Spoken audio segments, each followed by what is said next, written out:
esses últimos 3 ou 4 encontros de domingo sobre a igreja de Efésios, amém? Glória a Jesus. Eu não sei se você teve já essa curiosidade de ler a carta de Paulo aos Efésios, uma carta que foi considerada por muitos dos estudiosos o evangelho da igreja, uma igreja madura, uma igreja referência, uma igreja modelo. E Deus falou pra gente, enquanto Simple, nesse novo lugar, nessa nova estação espiritual, que a igreja de Efésios era uma igreja que a gente precisava modelar. Então nós já estamos, se eu não estiver enganado, o 4º encontro só pregando sobre a carta de Paulo aos Efésios. E hoje eu gostaria muito de ler com vocês o capítulo de número 5, a partir do versículo 15 até o versículo 20. Se você puder, por gentileza, abrir comigo aí, Efésios, capítulo de número 5. Nós vamos ler até do 15 até o 20.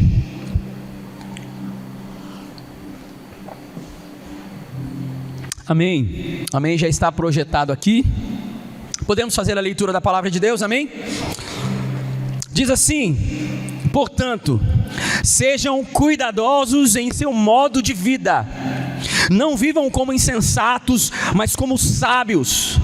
Aproveitem ao máximo todas as oportunidades nesses dias maus. Não hajam de forma impensada, mas procurem entender a vontade do Senhor. Não se embriaguem com o vinho, pois ele os levará ao descontrole. Em vez disso, sejam cheios do Espírito, cantando salmos, hinos e cânticos espirituais entre si, e louvando o Senhor de coração com música. Por tudo, deem graças a Deus o Pai, em nome de nosso Senhor Jesus Cristo. Amém? Eu queria orar mais uma vez com você, se você puder curvar a tua cabeça. Jesus, nós estamos aqui mais uma noite, mais um domingo reunido como igreja do Senhor. Nós sabemos que o Teu Espírito Santo está cumprindo a última parte da redenção do plano que foi estabelecido desde a fundação do mundo. Nós sabemos, Jesus, que existe algo nessa noite que o Senhor vai acrescentar, vai nos aperfeiçoar dentro da maturidade necessária, que a igreja dos últimos dias vai fluir. E nós queremos nos colocar diante do Senhor com toda a dependência e pedimos: Espírito Santo, age em nós e coopere com o plano de Deus na nossa vida, mais do que as nossas próprias necessidades. Faça o que só o Senhor pode fazer e complete a obra que um dia o Senhor começou, em o nome de Jesus, amém? Glória a Deus. Tem alguém com fome aqui? Não tem ninguém. Nós, se tivesse alguém, o seu Roberto falou que pagaria a pizza, mas não tem ninguém com fome, amém? Glória a Deus. Vamos juntos? Gente, é importante a gente fazer uma recapitulação.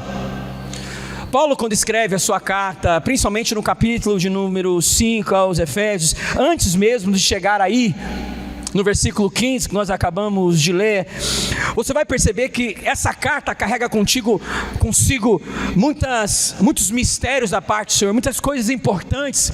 Essa é uma carta, como eu disse para vocês, que muitos estudiosos consideram a carta chamada o Evangelho da Igreja, a carta que expressa a maturidade daquilo que nós deveríamos ser. E ele começa então falando sobre identidade. Paulo fala sobre uma igreja em unidade de propósito. Paulo fala inclusive na carta aos Efésios sobre a revelação do mistério que estava oculto desde a fundação do mundo. Eu não sei se você já leu, tanto em Efésios, em Colossenses, em várias cartas de Paulo ao cativeiro, ele fala sobre um mistério de Deus que estava oculto desde a fundação do mundo, que Deus revela a ele, e esse mistério inclusive é a razão pela qual ele está preso. É por isso que ele está preso, porque ele está revelando, ele está expondo, ele está comunicando e anunciando o plano de Deus que nem os anjos sabiam a respeito, que foi consumado na cruz. Essa carta, inclusive, entre as cartas que Paulo escreve a respeito do mistério, é a carta mais profunda, que fala a respeito dessa grande revelação. E eu espero que você tenha curiosidade de estudar mais em casa, mas de maneira bem simplória, o mistério que estava oculto desde a fundação do mundo era que a salvação não era apenas para os judeus, mas a salvação também era para os gentios. Os gentios que eram aqueles que não faziam parte da promessa, que não guardavam a lei, que não cumpria nenhum tipo de ritual de cerimonial ou de purificação, que não cumpria nenhum tipo de ritual civil como os judeus faziam. Então imagine algo poderoso. Deus tem um mistério, Ele tem um plano, e esse plano vai sendo discorrido ao curso da história. Ele levanta profetas, homens e mulheres, para profetizar a respeito desse mistério. Mas a Bíblia diz, ainda que falasse a respeito desse grande mistério, que era o plano da redenção, antes da revelação de Cristo na cruz, as pessoas não tinham a noção exatamente do que era. E Paulo vai tratar isso de uma maneira muito profunda. E ele fala, o mistério de Deus é que Deus gerou nele uma igreja gentil, judeu. Ele juntou pobre, rico, ele juntou pessoas de todas as tribos, línguas e nações em um único propósito. E ele diz então que a salvação não é apenas para um povo que foi escolhido em Gênesis 12, mas que a partir de Abraão todas as famílias da terra seriam abençoadas. E esse é o grande mistério. Sabe por que isso era tão difícil de entender, principalmente na perspectiva de um judeu? Porque um judeu jamais conceberia que a salvação viria sem a necessidade do cumprimento da lei. O judeu, quando ouve isso, inclusive, você sabe a razão pela qual Paulo é morto? Foi porque justamente ele pregou de que o sangue de Cristo nos habilitaria. Aquele que não tinha pecado, esse se fez pecado em nosso lugar, para que nele pudéssemos ter sido feito justiça de Deus. E essa mensagem, Paulo diz que foi um escândalo para o judeu, foi loucura para o gentio. Se eu pudesse classificar de maneira bem segura, a Bíblia tem 2 ápices. O primeiro, talvez o mais importante, é o Cristo crucificado. E o segundo é que as regiões celestiais e todo mundo descobriu que a salvação vinha por meio do sacrifício de Jesus para todos os povos e todos aqueles que nele creem. Paulo fala sobre esse mistério, muito interessante. Depois você pesquisa em casa, estuda um pouco mais. Está contido também na carta de Paulo aos Efésios. Então tem muita coisa boa nessa carta. Eu sublinhei algumas delas. Mas nessa noite eu gostaria de falar com vocês sobre algumas lições práticas que Paulo trata também na carta aos Efésios. Principalmente 3 aspectos nós vamos conversar nessa noite. Primeiro, sabedoria espiritual. Segundo, discernimento do tempo.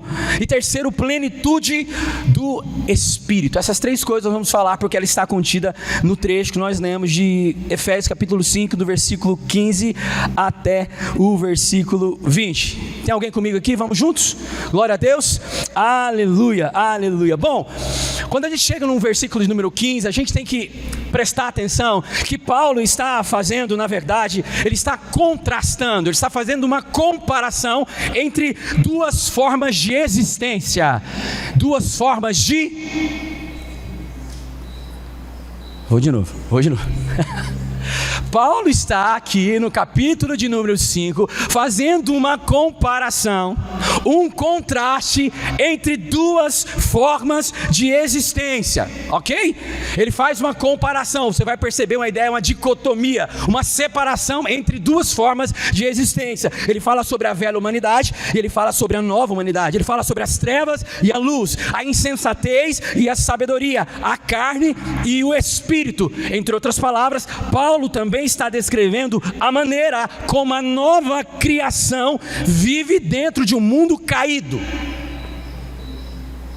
Não é apenas, Paulo não está aqui juntando um monte de regras e jogando para a gente, não. Paulo está dizendo, ei, preste atenção.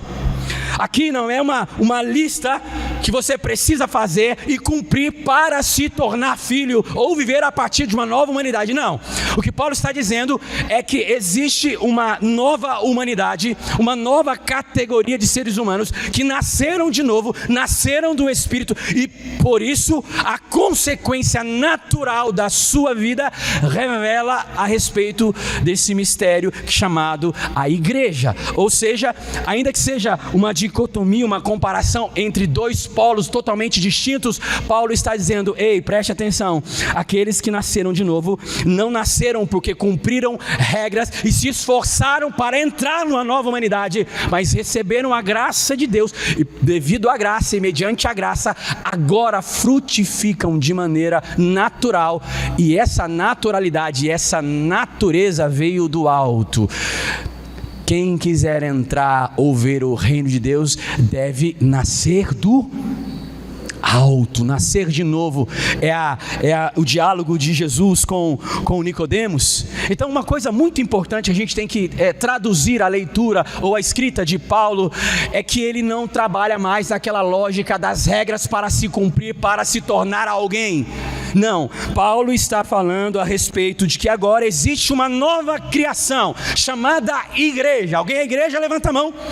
Então você nasceu de novo, você foi lavado, remido pelo sangue do Cordeiro e limpo pela pessoa do Espírito Santo. Está dizendo, eu e você, nós que somos igreja, nós representamos uma nova criação, seu Roberto, uma nova forma de viver em um mundo caído.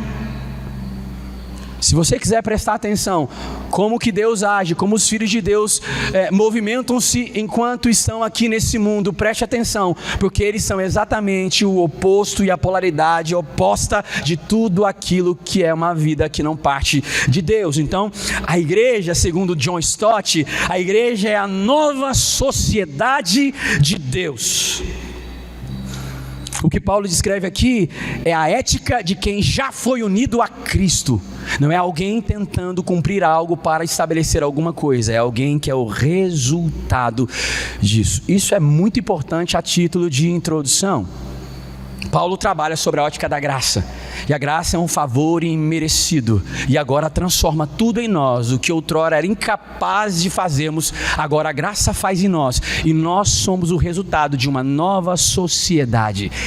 Talvez seja por isso que a gente tem que prestar muita atenção em como nós nos movemos e caminhamos enquanto estamos aqui neste lugar, porque nós, como a minha esposa falou, nós representamos alguém. Amém? Nós somos os irmãos de Jesus. Ele foi o primogênito, o primeiro entre uma nova categoria de seres humanos que foram gerados a partir da cruz e do Espírito Santo. Então esse é um ponto de partida extremamente importante. Eu quero fazer nessa noite uma exposição um tanto quanto diferente. Nós vamos fazer uma exposição, uma comunicação, uma pregação expositiva. Nós vamos versículo por versículo, amém? Como antigamente, amém? Versículo por versículo. Então eu quero que você volte aí comigo. Nós vamos começar a partir do versículo 15. Pega aí a sua Bíblia, vai estar projetado aí. Vamos versículo por versículo. Então, versículo número 15. Portanto, sejam cuidadosos em seu modo de vida. Algumas versões mais antigas diz assim: vede prudentemente como andais. Vede. Essa palavra vede, ela tem um impacto um tanto quanto diferente do que apenas olhar, perceber. Ela significa observar. Preste atenção aqui. Observar. Observe. Preste, Paulo está dizendo, preste muita atenção. Ou examinem cuidadosamente a maneira como vocês estão andando. Não é assim, olha. Eu sou cristão, eu me batizei com 17 anos, me batizei, então de lá para cá minha vida foi indo. Paulo está dizendo não, essa nova sociedade chamada sociedade de Deus, essa nova humanidade, essa nova categoria de seres humanos que inclui a igreja de Cristo, ela é alguém que não anda de forma aleatória. Ela é alguém que observa, que preste atenção e que examina cuidadosamente a sua vida. Vocês lembram, ainda no outro templo, que nós pregamos um dia sobre a mulher que quebra o vaso aos pés de Jesus, e que ela gera ali um escândalo muito grande nos discípulos que estavam ao redor. Inclusive eles disseram: que grande desperdício é esse, podia ter vendido esse dinheiro e dado aos pobres. Você lembra desse dia? E nós falamos que essa mulher, ela só entregou e quebrou aquele vaso diante do Senhor porque ela recebeu de Deus uma revelação que os outros naquela sala não tinham. Eu me lembro muito bem que ainda na introdução da mensagem eu disse: me parece que nós estamos vivendo em um tempo onde nós perdemos a capacidade de discernir o que realmente é essencial. A gente vive de forma tão corrida, tão aleatória, cumprindo as nossas atividades, os nossos protocolos, que não são poucos, amém? Muita função, muita coisa, e nós vamos indo, e parece que a gente perdeu essa capacidade de parar, de analisar, de olhar como é que foi a minha vida no passado, e Paulo está dizendo aqui, não, a igreja de Cristo, essa igreja madura, essa igreja que Deus está construindo e levará ela para o céu, ela é uma igreja que vive examinando a sua vida cuidadosamente. E aí você pode me perguntar, Vitor, mas como isso é possível? A gente pode fazer 3 perguntas muito simples, de quando em quando. Por quê? Porque em alguns momentos da nossa vida é muito importante reavaliar, recalcular, olhar para o nosso redor e perceber se nós estamos caminhando para o lugar onde nós somos destinados. Então, 3 perguntas importantes nós podemos fazer. Primeiro, a vida que eu levo, ela é compatível com os objetivos que eu tracei? A vida que eu estou levando agora, junho de 2026, uma loucura que está acontecendo, estou com tantos anos, filhos, trabalho, a vida que você leva, que eu levo, é compatível com os objetivos que você traçou? A segunda pergunta, a vida que eu levo é compatível com a fé que eu professo? O que Paulo está dizendo é isso. A igreja madura, inclusive eu até esqueci de comunicar o nome da mensagem, né? Que 3 marcas de uma igreja madura. Uma igreja madura é uma igreja que de quando em quando faz perguntas sobre a sua jornada. Será que a vida que eu levo é compatível com a fé que eu professo? Ou a vida que eu levo revela um propósito maior do que eu? Vocês percebem? Paulo é extremamente cuidadoso. E não é só aqui que ele fala, examine a vida de vocês. Não é só aqui, lembram da ceia, quando eles estão diante da mesa e ele fala, examine um homem a si mesmo. Essa é a ideia de olhar para a nossa vida, de perceber o nosso entorno. Será que eu estou sendo alguém coerente com aquilo que eu carrego como objetivo, com aquilo que eu professo como fé, com o propósito pelo qual eu fui chamado? Será que há uma coerência? Eu sempre brinco dizendo que o ser humano sem Deus sofre uma doença crônica chamada incoerência. Pensa num povo que é contraditório. Você fala, não, eu sou isso, eu faço aquilo, eu sou não sei o que, mas a sua vida, a nossa vida como um todo, se não for analisada cuidadosamente, parece que a gente está sendo contraditório. O que Paulo está falando aqui é exatamente isso. Dallas Willard diz uma frase muito profunda, ele diz assim, aquilo que você faz grita tão alto que eu não consigo ouvir aquilo que você fala. Aquilo que você faz grita tão alto que eu não consigo ouvir aquilo que você fala. Ou seja, há uma incoerência entre o discurso e a prática. E o que Paulo está fazendo é tentando nos proteger. E olhe, em alguns momentos pare, recalcule, observe se você está caminhando de acordo com aquilo que você foi chamado para fazer. Ou seja, uma igreja madura, as suas ações e comportamentos é compatível com a ideia pela qual, com o propósito pelo qual Deus o chamou. E Paulo está dizendo, vede, olhe, observe prudentemente como vocês estão andando, porque é possível que na correria do dia, nas resoluções de vários problemas que nós enfrentamos, a gente perca às vezes o lugar, a origem, o propósito, e às vezes a gente pode estar tendo algumas características que não são compatíveis pelas quais Deus nos chamou para viver. Amém? Amém? Necessidade de observar cuidadosamente a nossa vida e o nosso andar, se eles estão compatíveis. Ainda no versículo 15, na parte B, ele diz, não vivam como insensatos, mas como sábios, Sabia que para um grego a sabedoria era sinal de inteligência? Principalmente os gregos, com toda a sua cultura helênica, o berço da filosofia, inclusive, vem da Grécia. Eles tinham essa mania de contemplar, de articular a vida a partir de uma ideia mais profunda. Tem uma frase, inclusive, que eu gosto muito, de Sócrates, que ele diz: a vida irrefletida não vale a pena ser vivida. Para o grego, sabedoria era sinal de inteligência, de reflexão profunda. Mas para Paulo, sabedoria era viver alinhado com a vontade de Deus. Viver alinhado com a vontade de Deus. Olha a ordem de Paulo. Paulo está dizendo: não vivam como insensatos, mas como sábios. Talvez o versículo mais conhecido na Bíblia que fala sobre sabedoria é o provérbio de Salomão, que diz que o temor a Deus é o princípio de toda. Você já parou para pensar por que o temor a Deus é o princípio de toda a sabedoria? Já refletiu sobre isso? Primeiro, a gente tem que definir o que é temor. Tem muita gente que acha que temor é ter medo de Deus. Mas na verdade, temor é a reverência profunda, é o reconhecimento da grandeza de Deus. É alguém que se espanta terrivelmente diante de algo que Ele é, que é esplendoroso. Isso é temor.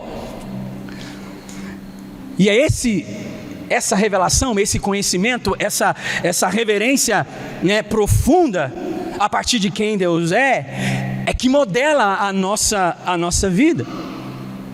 Então, temer a Deus é o princípio da sabedoria, porque sem a consciência, sem a reverência profunda de quem Deus é, sem a clareza da grandeza de Deus, sem o espanto do seu esplendor, qualquer conhecimento é incompleto e perigoso. Eu vou repetir: sem a consciência, ou seja, sem o temor a Deus, qualquer conhecimento, sem a consciência de quem ele é perigoso e ele é incompleto. Então, se Paulo está dizendo: existem homens insensatos que estão caminhando entre vocês, não vivam como eles. Por que não vivam como eles? Porque certamente esses homens estavam interpretando a vida, tirando Deus da equação. Alguém está aqui ainda? Mas vocês não podem, não façam isso, pelo contrário. Deus precisa estar dentro dessa equação, porque o ponto de partida da vida como um todo vem da origem de quem Deus é. Então, por isso que o temor a Deus é o princípio de toda a sabedoria. E a Bíblia trabalha muito, principalmente em alguns versículos, em alguns livros, sobre a diferença entre o justo e o ímpio, entre aquele que teme a Deus e que não teme a Deus. Lembram? Tem um versículo muito conhecido, Malaquias 3,18, diz assim: então vocês verão outra vez a diferença entre o justo e o mal, entre o que serve a Deus, ou entre o que teme a Deus e o que não teme. Eu fiz questão de usar uma ilustração para poder comparar na nossa vida prática a diferença entre alguém que teme a Deus e alguém que não teme a Deus. 4 exemplos. Uma pessoa sem temor a Deus busca ser ético para evitar penalidades ou vergonha. Mas uma pessoa temente a Deus busca ser ético porque reconhece um padrão superior de justiça. Uma pessoa sem temor a Deus toma suas decisões puramente com base no ganho financeiro ou no ego, mas uma pessoa temente a Deus toma suas decisões perguntando: isso honra a Deus e ao meu próximo? Uma pessoa sem temor a Deus busca nos relacionamentos satisfação própria ou controle, mas por outro lado, uma pessoa temente a Deus trata o outro com dignidade, lembrando que cada pessoa é portadora da imagem de Deus. Uma pessoa sem temor a Deus, no momento de crise, entra em desespero, revolta e assume a sua autossuficiência. Mas uma pessoa temente a Deus, no momento de crise, encontra confiança, paciência e busca em Deus a sua orientação. Primeira coisa que eu gostaria de considerar com vocês, projeta para mim, por favor, Du. O temor a Deus é a prudência que nos salva de pagar o preço pelas nossas próprias insensatez. Agora, popularmente falando, o temor a Deus tira a gente de cada enrascada. E a pergunta que talvez eu e você precisamos fazer, para não viver como insensatos, mas como sábios, e o princípio da sabedoria é temer a Deus: será que o que eu estou fazendo glorifica a Jesus? Será que realmente isso glorifica a Jesus? Então o que Paulo está dizendo é: sábio é aquele que em Deus busca a sua própria referência, o ponto de partida, a bússola, a direção, caminho, a verdade, a vida. Paulo está dizendo: reoriente a sua vida a partir de Deus, não a partir dos seus próprios valores, ainda que sejam bons o que você aprendeu da sua família, mas o valor de um crente parte do Evangelho, não do nosso achismo ou dos nossos desejos. Posso ouvir um amém? Deus está gerando uma igreja que é resultado da sua vontade. Deus está gerando uma igreja, um povo, filhos, que é resultado da sua vontade. Por isso ela é o ponto de partida para tudo que nós fazemos, inclusive sermos igreja. Ao ser igreja, nós estamos obedecendo o mandamento bíblico. Por falar em igreja, quinta-feira nós tivemos aqui o nosso quinto e último encontro do módulo 1 do DNA Simple. Gente, foi poderoso, não foi? Quem aqui estava? Cara, foi muito poderoso. Eu não sei, às vezes eu fico pensando que às vezes se a gente cobrasse valor de alguma coisa, as pessoas vinham. De verdade. Porque às vezes a gente dá mais valor naquilo que custa do que aquilo que é de graça, né? Foi algo poderoso. Nós falamos sobre a pedagogia da comunhão e o quanto a igreja é o resultado, né, de um povo que está sendo gerado, o quanto ele cumpre. Foi incrível, incrível. E não sei se vocês lembram, a gente falou sobre a diferença de um frequentador de igreja e de alguém que é um membro, parte ativa do corpo, alguém que é pertencente. E eu gosto muito de fazer as comparações, vocês já perceberam? E aí nós falamos sobre o frequentador pode servir em uma escala, cantar no louvor, liderar um ministério e ainda assim permanecer intocado em suas próprias convicções. Ele participa das atividades da igreja, mas não permite que a igreja participe da construção da sua vida. Um frequentador escuta sermões, mas continua interpretando a realidade a partir dos seus próprios critérios. Ele recebe aconselhamento, mas continua tomando decisões sozinhos, ouve exortações, mas não se submete a elas. Está perto da comunidade, mas permanece governado por si mesmo. E gente, o que tem de frequentador nas igrejas, ainda bem que aqui não existe isso, em nome de Jesus. O que tem de frequentador, ele faz parte, ele vem, mas só que ele vem quando quer. Ah, nós vamos fazer um jejum agora oficial nas quartas-feiras. Amém, igreja? Amém. 10% das pessoas fazem um jejum. Por quê? Porque ele não quis. Não acho que não é legal, estou trabalhando demais. Ou nós vamos fazer atividade X na terça. Atividade, senão... eu vou o dia que para mim tá bom. Ou seja... não está ligado no corpo, não, se houve exortação, se houve pregação, se fizer bem para mim eu vou. A frase que sintetiza um frequentador: eu permaneço enquanto eu concordo. Isso é um perigo, porque a gente acaba aqui virando um cliente, consumindo conteúdos religiosos, né? Agora, já alguém que pertence, nós falamos aqui na quinta-feira, ele compreende que a conversão não uniu apenas a Cristo, mas também ao povo de Cristo. Por isso ele permite ser moldado, permite ser confrontado, permite ser corrigido, permite que sua visão de mundo seja questionada pelo Evangelho, permite que os irmãos tenham acesso à sua vida. Olha que coisa legal. A igreja é um lugar onde nós estamos aqui para sermos um com todos, inclusive para te ajudar em qualquer que seja a sua dificuldade, circunstância, o que for. Nós somos uma família espiritual. A frase que sintetiza um pertencente, um membro ativo: eu permaneço porque eu fui adotado e tenho uma aliança com o povo de Deus. A salvação, ela é individual, mas não é individualista. Eu vou repetir: a salvação é individual, mas não é individualista. John Stott diz: não podemos ter Deus como pai sem ter a igreja como família. Não podemos ter Deus como pai sem ter a igreja como família. Nesse lugar, nós nos submetemos ao mesmo Deus e partimos do mesmo princípio em amor mútuo uns com os outros. A fé não é uma chamada para uma vida solitária, pelo contrário, é a permissão para que Deus use a vida do irmão para poder ser bênção na minha vida. Às vezes você está esperando que uma porta do céu se abra, só que você não se permite também se abrir para que Deus possa inclusive levar a provisão necessária. Por quê? Porque você até frequenta, mas você coloca um limite para que a igreja do Senhor possa ser bênção na sua vida. Não é que a igreja de Deus é invasiva, mas que nós fazemos parte de um corpo, amém? Nós fazemos parte de um corpo. Paulo então está dizendo, ei, existe um princípio, nós partimos de Deus, nós partimos da igreja de Cristo, e ela faz parte daquilo que Deus está fazendo. Quem está comigo ainda, diga amém. Estão entendendo? Glória a Deus. Versículo 16, vem, acompanha comigo por favor. Aproveitem ao máximo todas as oportunidades, porque os dias são maus. Alguma versão aí diz remir o tempo? Sua versão? Remir o tempo. Essa palavra remir é do grego hexagorazomenoi. Olha que nome bom para você colocar no seu filho. Hexagorazomenoi ton kairon, é a frase, remir o tempo. E essa palavra, hexagorazomenoi, ela significa algo extremamente importante. Olhe para cá.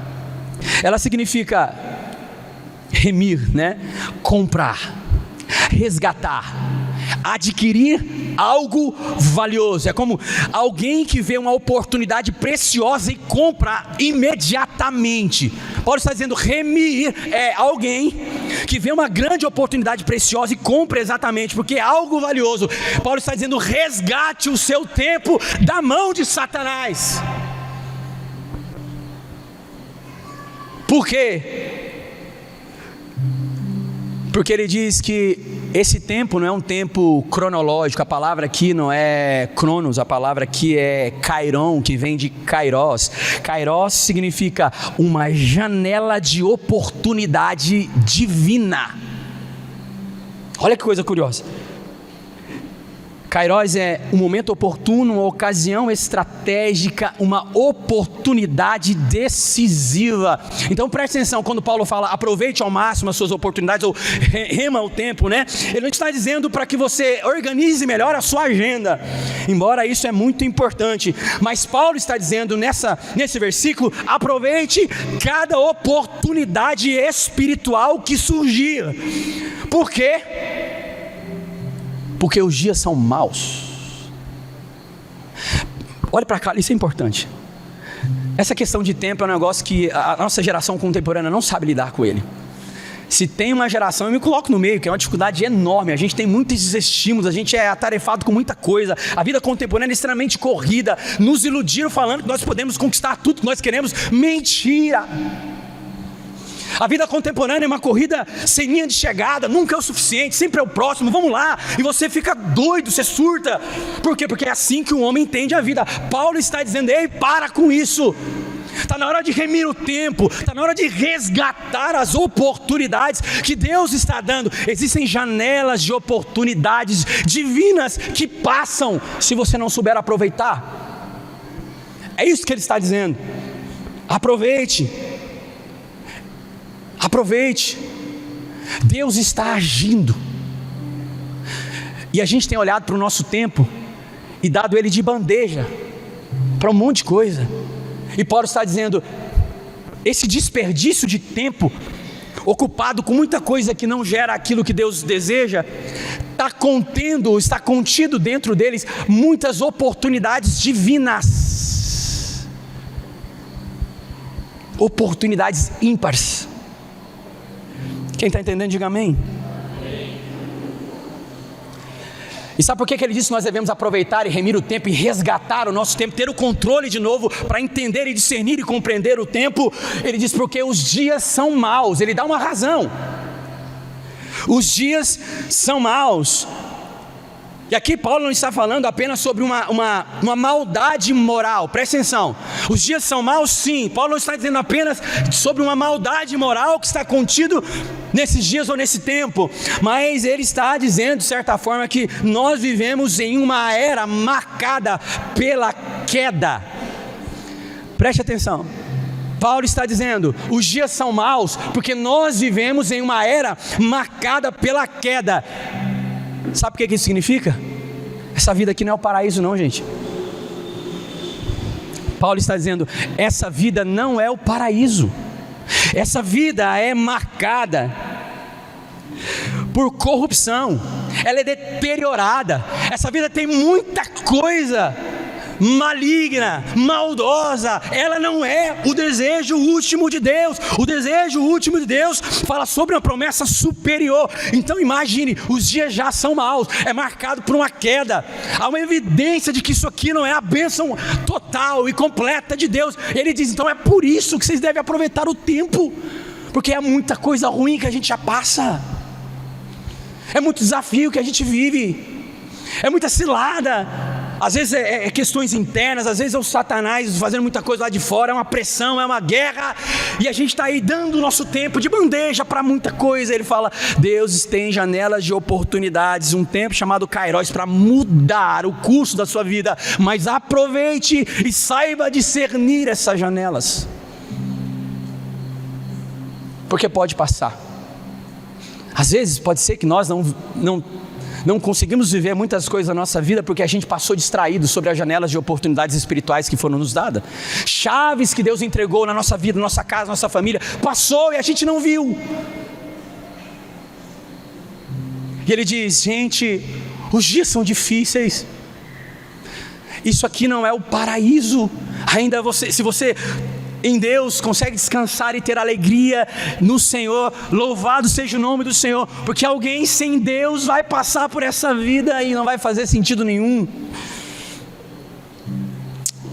1 João capítulo 5, versículo 18 e 19, diz assim, sabemos que os nascidos de Deus não vivem no pecado, pois o Filho de Deus os protege e o maligno não os toca. Sabemos que somos filhos de Deus e que o mundo inteiro está sob o controle de quem? Está aí? Projeta, por favor, de novo, Eduardo, 1 João 5, 18 e 19. Vê se está aí. Vamos ler isso aqui para vocês entenderem. Parece que Paulo está jogando, olha lá. Sabemos que os nascidos de Deus não vivem no pecado, pois o Filho de Deus os protege e o maligno não os toca. Amém? Quantos são filhos aqui? São protegidos pelo Filho. E continua, sabemos que somos filhos de Deus e que o mundo inteiro está sob o controle algumas versões diz, o mundo jaz Você está entendendo o que Paulo está dizendo? Os dias são maus, por quê? Porque o mundo aí fora tem um dono, e tem alguém que controla, e está fazendo de tudo para destruir a vida das pessoas, ou distraí-las. Então, gente, o mundo sem Deus é hostil. Paulo diz, então aproveite cada oportunidade para viver para o reino, porque essa é a única forma de vida livre. Eu estou terminando, olhe para cá. Aproveite para viver cada oportunidade para o reino de Deus, porque a única forma de vida livre é no Senhor. É no Senhor. Segundo ponto, e a gente está caminhando já do meio para o fim. Projeta para mim, por favor. O tempo é um presente que não volta. Aproveite cada oportunidade para viver o propósito de Deus, porque os dias são maus. Quem está entendendo aqui? Você percebe que você tem algo precioso nas suas mãos chamado tempo? Isso aqui não volta mais. Não volta mais. A maneira como você escolher gastar o seu tempo ou desperdiçar o seu tempo é um problema que você vai ter que assumir a responsabilidade no futuro.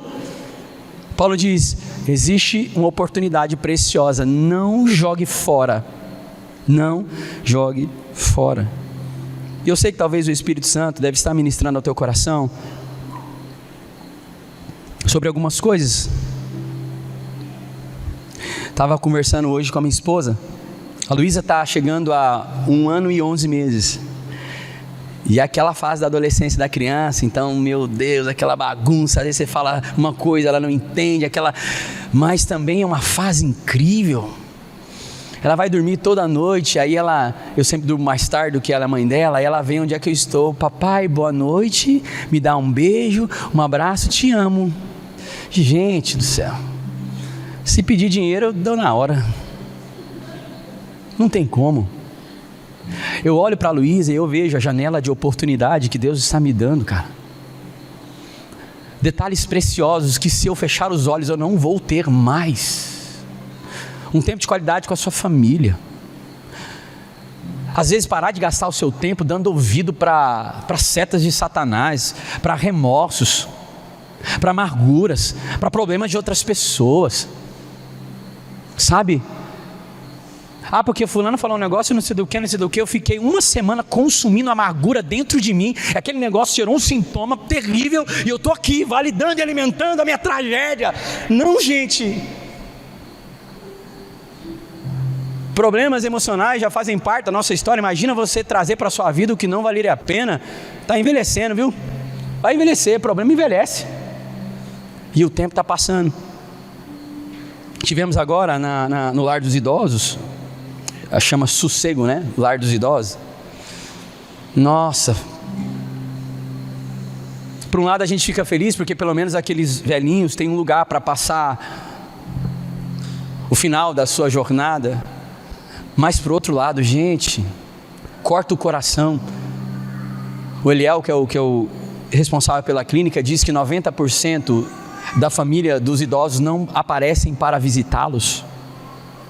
90% de 40 idosos, 90% não aparece para visitá-los. É muita coisa. E aí você olha aquilo, nossa, fere a nossa alma, não é? Fere as condições possíveis, necessárias, não as melhores, mas as possíveis, necessárias. Você olha para aquilo e aí você pensa, meu Deus, todo mundo vai passar por isso. E sabe uma coisa que ele falou, que a gente deve levar em consideração? Ele disse assim, o que leva idosos a chegar nessas circunstâncias e, abre aspas, serem quase que abandonados pelos seus pais, são várias razões, você tem que conhecer a história, ele diz para nós, mas existe uma delas que é a maneira como os pais trataram os filhos em vida.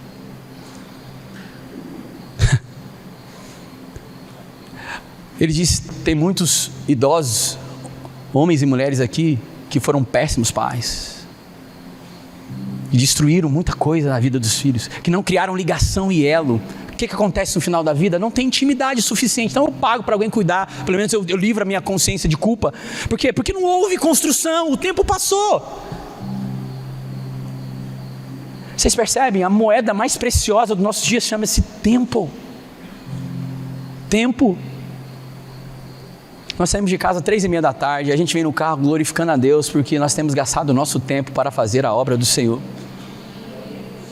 Às vezes pode parecer um enfado, cansaço, aí é muito para mim, tem que colocar limite, não sei do que, mas por outro lado é um privilégio, sabe, fazer assim, Senhor Jesus, mais um dia, mais um domingo, mais um mês, mais um ano, dos diversos anos, que eu continuo me prostrando e rendendo diante do Senhor, dizendo, faça da minha vida a sua vontade, porque se não fosse aqui na igreja, eu estaria fazendo qualquer outra coisa, sem muita utilidade aí fora.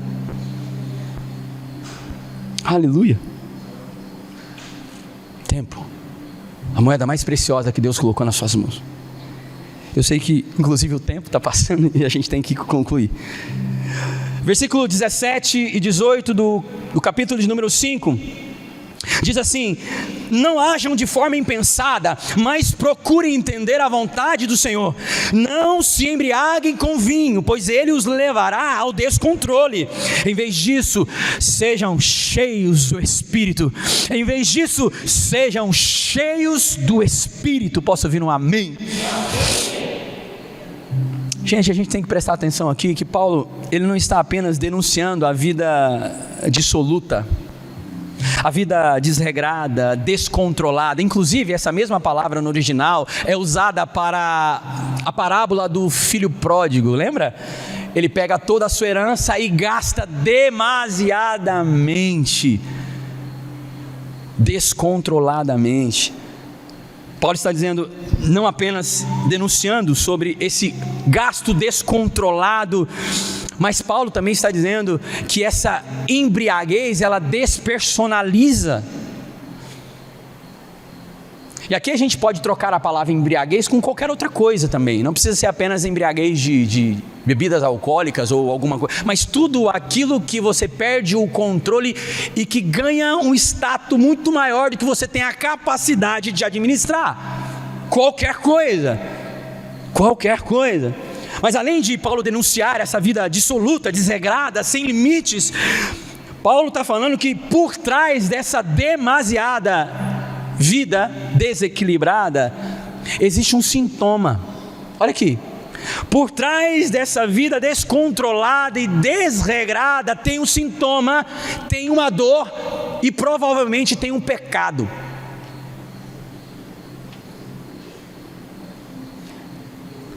Mas a solução que Paulo dá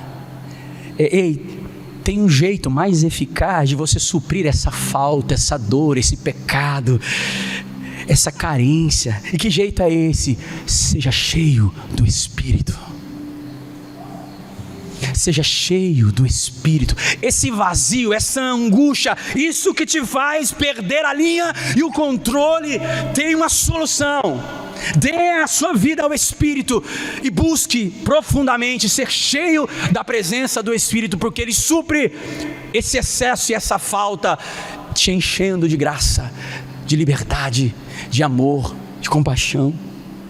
E aqui essa palavra enchei-vos, na tradução original é uma ordem, é um imperativo. O verbo está no imperativo. Então presta atenção, Paulo está dizendo enchei-vos, não é aqui uma proposta, não é uma opção, é um mandamento. Não é que você tem a possibilidade de não, eu não quero, não vou, meu tempo está escrito. Não, Paulo está dizendo um cristão, uma igreja madura se permite ser cheio do Espírito, afinal ele obedece. Certa vez um diácono da Igreja Batista do Sul dos Estados Unidos procura Billy Graham para informá-lo que ele vai disciplinar um outro diácono que foi pego em embriaguez. Diz a história que Billy Graham olha para esse diácono e diz: alguma vez aqui na igreja alguém foi disciplinado por não ser cheio do Espírito? Porque é uma ordem.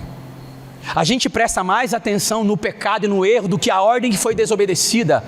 Olha que final diferente, não é? Então tá, nós vamos colocar a disciplina o menino que não conseguiu cumprir as regras. Mas e a igreja inteira que não busca ser cheio do Espírito? Não vai ser disciplinada? Porque é uma ordem. Paulo está dizendo, busquem ser cheios do Espírito. Gente, a falta da plenitude do Espírito gera uma vida disfuncional. Preste atenção aqui, eu estou encerrando. A falta de vida cheia do Espírito gera uma vida disfuncional. Fica muito tempo sem orar, fica muito tempo sem ler a Bíblia, fica muito tempo sem se relacionar com Deus, fica muito tempo sem se envolver e se alimentar das coisas eternas. Você vai ver o que vai acontecer na sua vida. Duas coisas: a primeira, um vazio e uma angústia existencial que vai apodrecer a nossa alma. Aí vai chegar uma hora dessa, vai subir a música do Fantástico. Quem lembra? Você passava a semana inteira esperando o final de semana, e aí o final de semana passava mais rápido do que você esperou, e aí subia a música do Fantástico, encerrando o Fantástico, e aí vinha a depressão. Meu Deus, aquele sentimento de vazio, de podridão na alma. Ou seja, de novo, é a segunda de novo, vamos nós de novo, e eu não me contento, eu não estou feliz, eu não estou preenchido. Então a falta da relação com o Espírito, da plenitude do Espírito, gera uma vida disfuncional. Primeiro, vazio e angústia existencial. E segundo, nós nos tornamos escravos do desejo para que sejamos saciados. E aí a gente transfere para qualquer coisa. Pessoas, vícios, bebidas, qualquer coisa. E a gente vai transferindo e vai transferindo. Por quê? Porque há um déficit. Paramos de buscar a plenitude do Espírito. Há uma angústia existencial dentro de nós que só pode ser suprida de forma espiritual. Existe uma forma de vazio, uma desorientação e uma sede existencial que tem origem espiritual. E aí muitas vezes a gente esquece disso. Para comprovar isso, eu vou dar aqui 3 exemplos de quanto nós somos seres criados de forma espiritual e que a ausência da relação com o Espírito gera uma vida disfuncional. Primeiro, o homem foi criado com uma dimensão espiritual. Gênesis 2, versículo 7. Projeta para mim, a gente está encerrando. Então o Senhor Deus formou o homem do pó da terra, soprou o fôlego da vida em suas narinas e o homem se tornou ser vivo. A Bíblia está dizendo que o homem não é apenas uma conjuntura de matéria. Não é. O homem não é só essa carne aqui, ó.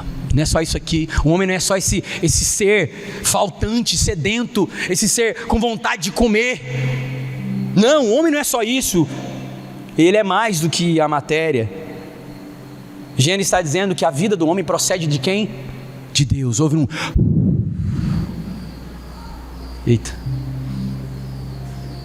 Houve um sopro espiritual e divino dentro do homem que trouxe à existência aquilo que ele não era.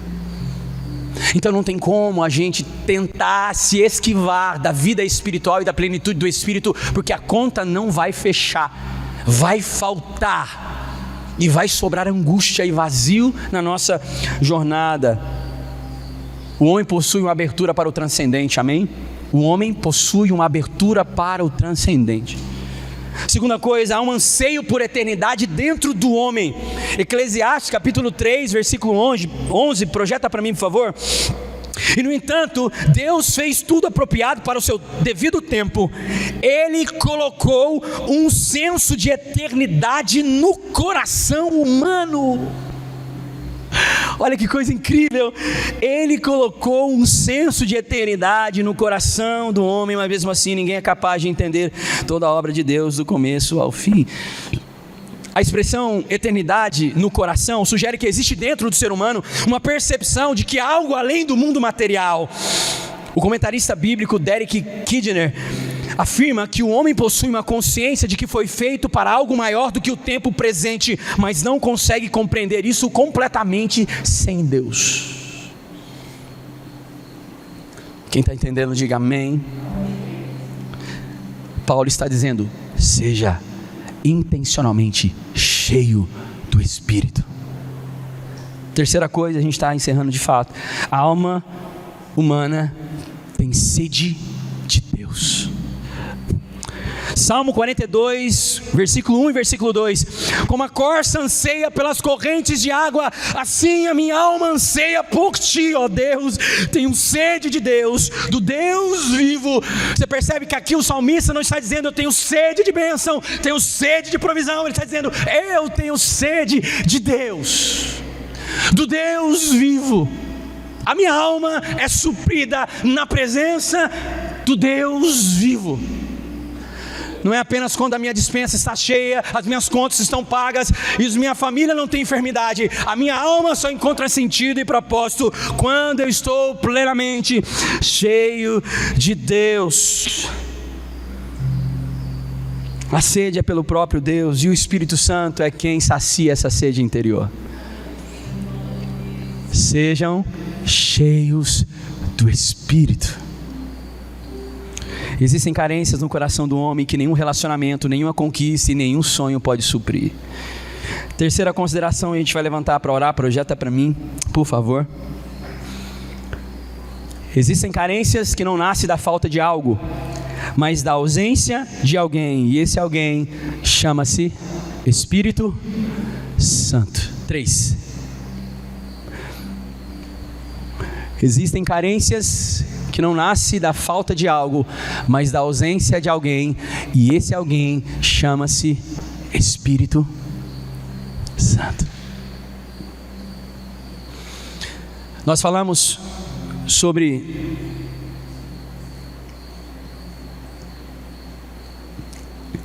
sabedoria espiritual, ser sábio, não insensato. Nós falamos sobre discernimento do tempo, amém? E nós falamos sobre plenitude do Espírito. As 3 lições práticas que Paulo nos ensina para uma vida e para se tornar uma igreja madura. Deus falou com você nessa noite, diga amém. Eu queria orar com você, você pode se colocar de pé.